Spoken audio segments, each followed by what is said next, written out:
Assalamu alaikum. Good day, everybody. Welcome to my channel. Today we'll learn how to make thousands of sentences using Be Verb. If we want to speak fluently, we need thousands of sentences in different situation. আজকে আমরা দেখব যে Be Verb use করে কিভাবে আমরা অনেক sentence বানাতে পারি। Present form of Be Verb am, is, are. Present form of Be Verb am, is, are. I, আমি, ওই, আমরা, ইউ, তুমি, ইউ, তোমরা, হি, সে, শি, সে, দে, তারা, ইট, ইহা, রহিম কোনো একজনের নাম। আরেকবার বলছি, আই, আমি, ওই, আমরা, ইউ, তুমি, ইউ, তোমরা, হি, সে, শি, সে, দে, তারা, ইট, ইহা, রহিম কোনো একজনের নাম। আ স্টুডেন্ট একজন ছাত্র, আ টিচার একজন শিক্ষক, আ ডক্টর একজন ডাক্তার, হ্যাপি সুখী, প্লিজড সন্তুষ্ট, ফাইন ভালো, অ্যাট হোম বাসায়, অ্যাট অফিস অফিসে। Be Verb ব্যবহার করে আমরা নিজেদের পরিচয় দিতে পারবো, আমাদের অবস্থা বর্ণনা করতে পারবো এবং আমাদের অবস্থান বর্ণনা করতে পারবো। So Be Verb is very important in speaking. Be Verb ব্যবহার করে আমরা আমাদের পরিচয় ভালো করে দিতে পারবো এবং আমাদের অবস্থা সম্পর্কে বলতে পারবো এবং অবস্থান সম্পর্কে বলতে পারবো। পরিচয় সম্পর্কিত কিছু ওয়ার্ড যেমন আ student, a teacher, a doctor. অবস্থা সম্পর্কিত কয়েকটা ওয়ার্ড হ্যাপি, প্লিজড, ফাইন। অবস্থান সম্পর্কিত কিছু word at home, at office. Let's make some English sentences using this Be Verb। আয়ের সাথে সবসময় হবে এম। আয়ের সাথে আমরা ব্যবহার করব এম। উইয়ের সাথে আর, ইউয়ের সাথে আর, ইউয়ের সাথে আর, হির সাথে ইজ, শির সাথে ইজ, দের সাথে আর, ইটের সাথে ইজ, রহিমের সাথে ইজ। এখন আমরা এগুলো দিয়ে কিছু ইংলিশ সেন্টেন্স তৈরি করব এবং সাথে সাথে বাংলাটাও বলবো এবং যারা শুনছেন তারা একটু মুখে যদি বলেন তাহলে এটা স্পিকিংয়ের জন্য খুবই ইফেক্টিভ হবে। Let's start. I am a student. I am a student আমি একজন ছাত্র। আই এম আ টিচার আমি একজন শিক্ষক। আই এম আ টিচার অবশ্যই আমি বলবো I am a not I M A. We always pronounce I am a, একে আমরা আ বলবো। আই এম আ টিচার আমি একজন শিক্ষক। আই এম আ ডক্টর আমি একজন ডাক্তার। আই এম হ্যাপি আমি সুখী।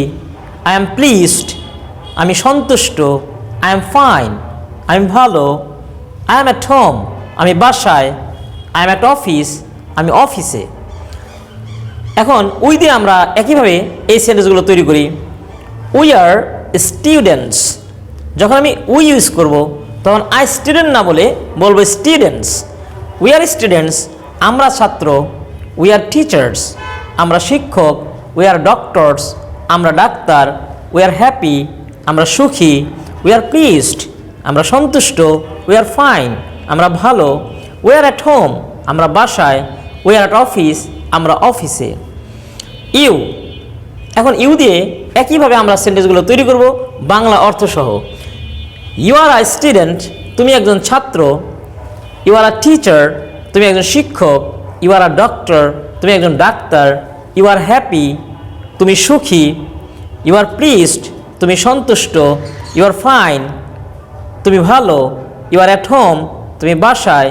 ইউ আর অ্যাট অফিস তুমি অফিসে। নাও ইউ এর দুইটা অর্থ। ইউর অর্থ তুমিও হয় আবার ইউর অর্থ তোমরাও হয়। এখন ইউ দিয়ে ইউর অর্থ যখন তোমরা নিব তখন হবে ইউ আর স্টুডেন্টস। যখন ইউ এর অর্থটা তোমরা হবে তখন অবশ্যই ইউর সাথে আই স্টুডেন্ট না হয়ে স্টুডেন্টস হবে। ইউ আর স্টুডেন্টস তোমরা ছাত্র। ইউ আর টিচার্স তোমরা শিক্ষক। এখন আমি যদি কাউকে কোশ্চেন করতে চাই তাহলে বি ভার্ব ইউজ করে কাউকে কীভাবে আমি কোশ্চেন করব সেই কোশ্চেন বাক্যগুলো আমরা শিখছি। কোশ্চেন করার সময় আই, ওই, ইউ এই সাবজেক্টগুলো পরে হবে, সাবজেক্টের আগে এম, ইজ, আর বসবে। তাহলে আমরা এইভাবে কিছু কোশ্চেনমূলক বাক্য তৈরি করছি। অর্থ সহ করো প্র্যাকটিস। Am, I student. তাহলে am I student, am I student, am I student, আমি কি একজন ছাত্র? Am I a teacher, am I a teacher, আমি কি একজন শিক্ষক? তাহলে এই ইংলিশ সেন্টেন্সটা বাংলা সহকারে প্র্যাকটিস করতে হবে, একই সাথে বাংলা এবং ইংলিশ। এম আই টিচার, আমি কি একজন শিক্ষক? এম আই ডক্টর, আমি কি একজন ডাক্তার? এম আই হ্যাপি, আমি কি সুখী? এম আই প্লিজড, আমি কি সন্তুষ্ট? এম আই ফাইন, আমি কি ভালো? এম আই অ্যাট হোম, আমি কি বাসায়? এম আই অ্যাট অফিস, আমি কি অফিসে? ঠিক একইভাবে আই দিয়ে না করে এখন যদি উই দিয়ে করি, উইয়ের সাথে আর হবে। আর এই স্টুডেন্টস, আমরা কি ছাত্র? আর এই টিচার্স, আমরা কি শিক্ষক? আর এই ডক্টরস, আমরা কি ডাক্তার? আর ওই হ্যাপি, আমরা কি সুখী? আর ওই প্লিজড, আমরা কি সন্তুষ্ট? আর ওই ফাইন, আমরা কি ভালো? আর ওই অ্যাট হোম, আমরা কি বাসায়? আর ওই অ্যাট অফিস, আমরা কি অফিসে? একইভাবে অন্য সাবজেক্ট ইউ দিয়ে করবো। তুমি, ইউ অর্থ তুমি। আর ইউ আর স্টুডেন্ট, তুমি কি একজন ছাত্র? আর ইউ আর টিচার, তুমি কি একজন শিক্ষক? আর ইউ ডক্টর, তুমি কি একজন ডাক্তার? আর ইউ হ্যাপি, তুমি কি সুখী? আর ইউ প্লিজড, তুমি কি সন্তুষ্ট? আর ইউ ফাইন, তুমি কি ভালো? আর ইউ অ্যাট হোম, তুমি কি বাসায়? আর ইউ অ্যাট অফিস, তুমি কি অফিসে? নাও হি দিয়ে আমরা করি। Is he a student, is he a student, is he a student. মুখে একটু আমাদের প্র্যাকটিস করতে হবে, এগুলো মুখে বলতে হবে। মুখে যখন আমরা বলবো বাংলা সহ, এটা আমাদের ব্রেনে একদম গেঁথে যাবে। যখন কথা বলার প্রয়োজন হবে তখন আমরা এগুলো সহজে বলতে পারবো। ইজ হি আ স্টুডেন্ট, তাহলে এর অর্থ কী হবে? ইজ হি আ স্টুডেন্ট, এটা একটা question. Is he a student, সে কি একজন ছাত্র? ইজ হি আ টিচার, সে কি একজন শিক্ষক? ইজ হি আ ডক্টর, সে কি একজন ডাক্তার? ইজ হি আ বিজনেসম্যান, সে কি একজন ব্যবসায়ী? ইজ হি অ্যান এডিটর, সে কি একজন সাংবাদিক? So we will be able to make thousands of sentences using different types of English word. So structure will be same, but sometimes we are to change the word only. Only changing word we will be able to make thousands of sentences. That is very important in our speaking. Whenever you will be able to make thousands of sentences together, you will be overcome every kind of situation, every types of situation, because if we want to speak, we need sentence. Just if you know the process of making sentences, it will be very easy for you to speak in any situation, any time. Okay, আমরা আবার একটু practice করি। দে দিয়ে, আর দে teachers, তারা কি শিক্ষক? আর দে doctors, তারা কি ডাক্তার? আর দে হ্যাপি, তারা কি সুখী? আর দে প্লিজড, তারা কি সন্তুষ্ট? আর দে ফাইন, তারা কি ভালো? আর দে অ্যাট হোম, তারা কি বাসায়? আর দে অ্যাট অফিস, তারা কি অফিসে?